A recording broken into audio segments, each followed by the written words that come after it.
আসসালামু আলাইকুম। আচ্ছা, যে মানুষগুলো এখন নতুন নতুন বিষয় নিয়ে আন্দোলন করা শুরু করেছে, আমি শুধু তাদের কাছে জানতে চাই যে আপনারা এতদিন কোথায় ছিলেন? আপনাদের আন্দোলন এতদিন কোথায় ছিল? আজকে যখন একটা সরকার নতুন করে একটা দেশ পরিচালনার জন্য একটা সরকার গঠন করা হলো, যখন তারা কেবলমাত্র তাদের কাজকর্ম শুরু করলো, যখন একটা আ অত্যাচারী শাসক থেকে দেশ মুক্তি পেল, তখনই আপনারা একেকজনের একেকটা দাবি নিয়ে রাজপথে নামতেছেন। এগুলো আমি জানি না, এগুলো আপনাদের কিরকম দাবি দেওয়া পূরণের মাধ্যম, আমি এটা বুঝি না। আপনাদের দাবি দেওয়া থাকতেই পারে, কিন্তু আপনাদের দাবি দেওয়া নিয়ে যে হুট করেই রাস্তায় আসতে হবে, হুট করেই রাজপথে নামতে হবে, আপনারা যা শুরু করেছেন, আসলে আপনারা তো দেশটাকে আগাতে দিবেন না। যখন মানুষ হাজার হাজার মানুষ হাসপাতালে কাতরাচ্ছে, যখন দেশটা যখন পঙ্গু হয়ে পড়ে আছে, দেশটার মাজা যখন অর্থনৈতিকভাবে ভেঙে গেছে, ঠিক তখনই আপনারা এক একজনে এক একটা দাবি নিয়ে রাজপথে মিছিল মিটিং শুরু করে দিচ্ছেন। আপনাদের দাবি দেওয়া থাকতেই পারে, কিন্তু দেশটা সংস্কার করতে দেন। আপনাদের দাবি দেওয়া থাকতেই পারে, দেশটা যখন একটা নতুন রূপে সাজানোর একটা চেষ্টা চলছে, এ চেষ্টায় আপনারা বাধা কেন দেবেন? যখন একদল পরিচালক দেশটা পরিচালনা করার চেষ্টা করছে, এই মাজা ভাঙা দেশটাকে আবার দাঁড় করানোর চেষ্টা করছে, তখনই আপনারা এক একজন এক এক দাবি নিয়ে, এক এক গোষ্ঠী এক এক দাবি নিয়ে রাজপথে এসে হাজির হচ্ছে। আরে আপনাদের দাবি দেওয়া থাকবে, আপনারা সুশৃঙ্খলভাবে আপনাদের উপরস্থ কর্মকর্তাদের নিকট দাবি দেওয়া পূরণের আবেদন করবেন। আপনারা নিয়ম অনুযায়ী আবেদন করবেন। আপনারা এখন তো আর সেই শাসক নেই যে আপনাদের কোনো কথা শুনবে না, আপনাদের কোনো কথা বোঝার চেষ্টা করবে না।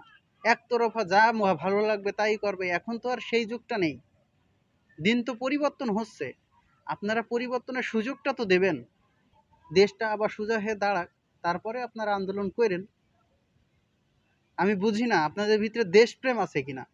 আমার এই আহ, আমি একজন ক্ষুদ্র মানুষ, আমি এত শত বুঝি না, কিন্তু একটা সাধারণ বিষয় আমি যেটা বুঝি, সেটা হচ্ছে একটা মানুষ যখন অসুস্থ হয়, তখন সবার আগে প্রয়োজন হয় তাকে সুস্থ করা।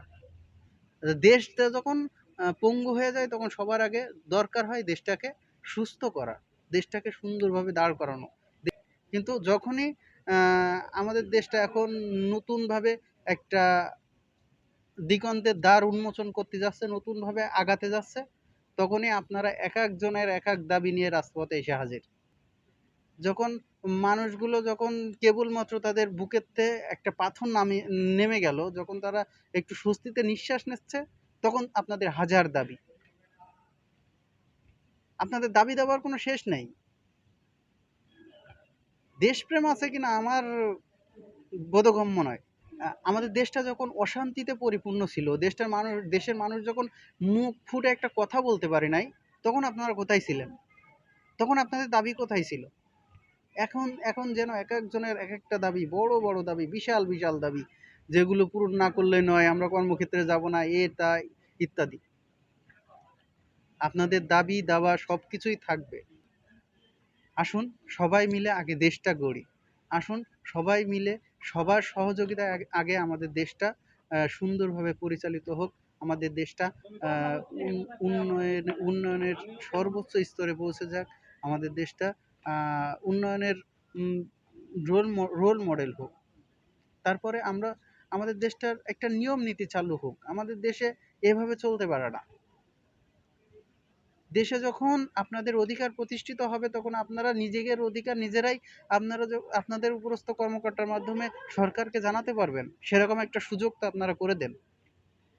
এভাবে রাস্তায় নেমে নাই, এই যে এই যে রীতিটা, এগুলো বাদ দেন। আগে দেশটাকে মাজা সুজা করে দাঁড়াতে দেন।